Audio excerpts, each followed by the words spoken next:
Hello friends, welcome back to my channel. Anganwadi interview prepare అయ్యే వాళ్ళందరికీ all the best. వ్యక్తిగత మరియు ఇంటర్వ్యూ ప్రశ్నలు. మీరు అంగన్వాడీ టీచర్గా ఎందుకు పనిచేయాలని అడిగినప్పుడు, పిల్లలతో పనిచేయడం నాకు చాలా ఇష్టం. పిల్లల అభివృద్ధి మరియు సహజ సేవ నా వంతు సహాయం చేయాలనుకుంటున్నానని చెప్పొచ్చు. పిల్లలు అల్లరి చేస్తే ఏమి చేస్తారు అని అడుగుతారు. ఓర్పుతో ప్రేమగా మాట్లాడి వారి దృష్టిని ఆటలు లేదా కలాపాల వైపు మళ్ళిస్తాను అని చెప్పాలి. తల్లిదండ్రులతో మీరు ఎలా వ్యవహరిస్తారని అడుగుతారు. గౌరవంగా స్నేహపూర్వకంగా మాట్లాడి పిల్లల ఆరోగ్యం మరియు అభివృద్ధి గురించి వారికి వివరిస్తాను అని చెప్పండి. మీ యొక్క బలాలు ఏంటి అని అడగవచ్చు. మా యొక్క బలాలు వచ్చేసి ఓర్పు, బాధ్యత, సమయపాలన మరియు పిల్లలతో స్నేహపూర్వకంగా ఉండడం నా బలాలు. మీరు ఎంపికైతే మీ బాధ్యతను ఎలా నిర్వర్తిస్తారు అని అడగవచ్చు.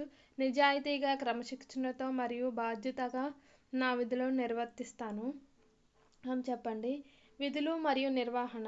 అంగన్వాడీ అంటే మీరు ఏ విధంగా విధులు నిర్వహిస్తారు, నిర్వహణ అనేది టాపిక్ చూసుకున్నట్టయితే, అంగన్వాడీ టీచర్గా రోజువారీ విధులు ఏంటి మీరు టీచర్గా వస్తే మీరు ఏం చేస్తారని అడగవచ్చు. కేంద్రం శుభ్రంగా ఉంచడం, పిల్లలకు ప్రీ స్కూల్ విద్య, పోషకాహారం అందించడం, పిల్లల హాజరు మరియు రికార్డు నిర్వహించడం అని చెప్పండి. అంగన్వాడీ కేంద్రంలో రికార్డులు ఎందుకు నిర్వహించాలని అడుగుతారు. లబ్ధిదారుల వివరాలు, హాజరు, బరువు మరియు అందించిన సేవలను నమోదు చేయడానికి. హాజరు రిజిస్టర్ అంటే ఏంటి? కేంద్రానికి వచ్చిన పిల్లలు మరియు ఇతర లబ్ధిదారులు హాజరు నమోదు చేసే రిజిస్టర్నే హాజరు రిజిస్టర్ అంటారు. ఇంటి సందర్శన ఎందుకు చేస్తారు? పిల్లలు, గర్భిణీలు మరియు బాలింతలు ఆరోగ్యంగా, పోషణ మరియు అవసరాలు తెలుసుకోవడానికి ఇంటి సందర్శన చేస్తారని చెప్పండి. అంగన్వాడీ కేంద్రంలో పిల్లలు ఏమి నేర్పిస్తారని చెప్పొచ్చు. అక్షరాలు, సంఖ్యలు, రంగులు, ఆకారాలు, పాటలు, కథలు మరియు మంచి అలవాట్లు నేర్పిస్తారని చెప్పండి. సబ్స్క్రైబ్ చేసుకున్న ఫ్రెండ్స్ అందరికీ చాలా థ్యాంక్స్. సబ్స్క్రైబ్ చేసుకొని వాళ్ళు ఉంటే సబ్స్క్రైబ్ చేసుకోండి. Please subscribe my channel.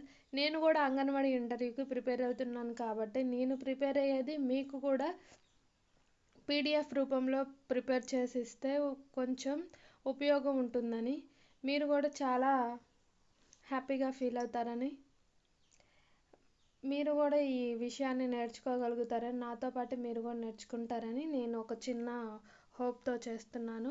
మీకు కనుక నా వీడియో నచ్చినట్లయితే ప్లీజ్ సబ్స్క్రైబ్ చేసుకోండి ఫ్రెండ్స్. Thank you friends.